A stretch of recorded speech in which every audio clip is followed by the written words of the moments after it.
United States is not the land of the free and the home of the brave. It is the land of the fee and the home of the slave.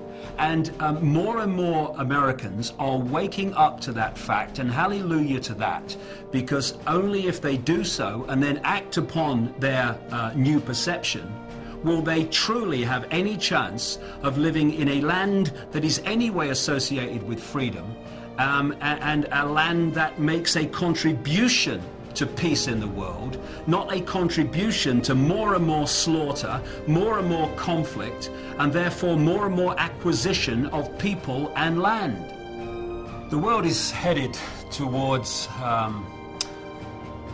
a society, a global society, very much along the lines that was described by George Orwell in his book 1984. I'm almost hesitant to use the phrase the world is heading, because the world is to a large extent there. It's not a case of whether we are going to allow the world to go into a police state.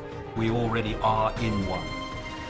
The question is, how deeply are we going to allow it to happen? The reason now that we're seeing more and more of this police state around us in a form that we can see and cannot any longer deny is because humanity is waking up.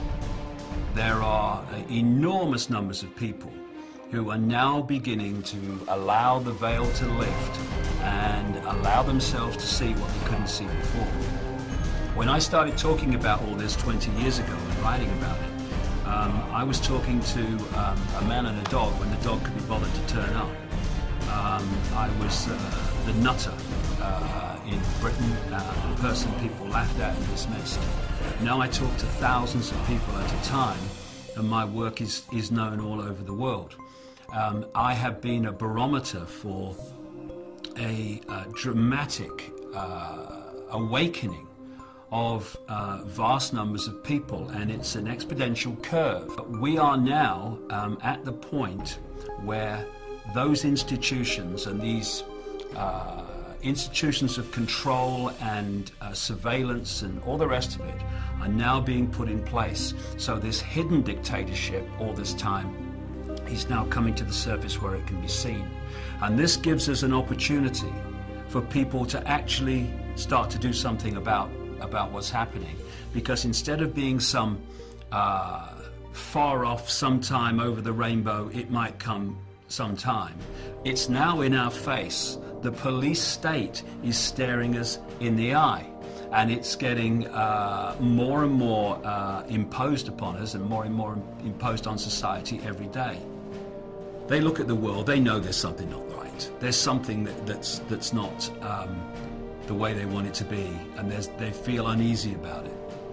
But they try to placate those fears, not by facing them, but by trying to find a way of making them disappear with words like, oh no, we would never allow a police state. Not in America, no, never allow a police state. Britain, never allow a police state. I wonder if they said that in Germany just a few decades ago. We'd never allow a dictatorship in Germany. We're a land of freedom. And look what happened. In a few short years, they had a grotesque dictatorship. And that's how fast it can come. From the Weimar Republic to the Nazi dictatorship in Germany by Hitler and company was a few years, not even a few decades.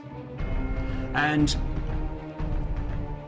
the greatest weapon of any dictator is to divert attention from the people. So they're looking the other way and allowing the dictatorship to be built and imposed and all the infrastructure put in place. So by the time they absolutely have to face reality, it's all there, it's all done.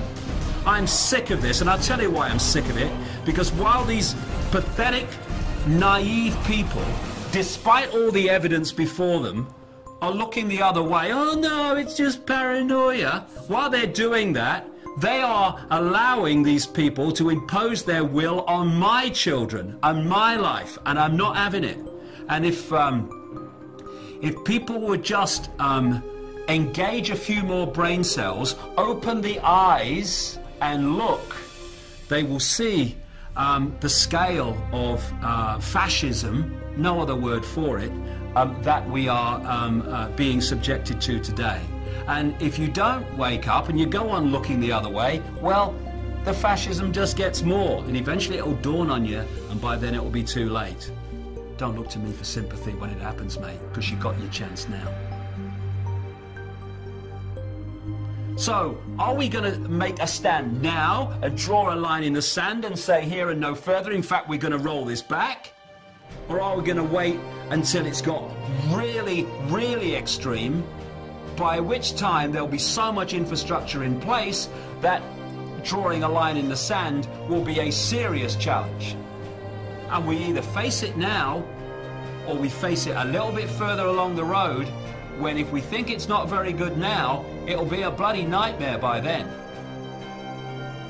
It's time to lift the arse off the sofa and bring an end to this nonsense, because otherwise we're just building our own prison cell or sitting around while someone does it. Is that sensible? I think not. I'm sorry that I'm struggling to find words, because words fail me. The idea that governments, with their record, have the interests of the people at heart. Anyone who believes that is basically a lost cause in terms of understanding what's happening in the world. And I'll just leave them to get on with it. And when the knock comes on their door,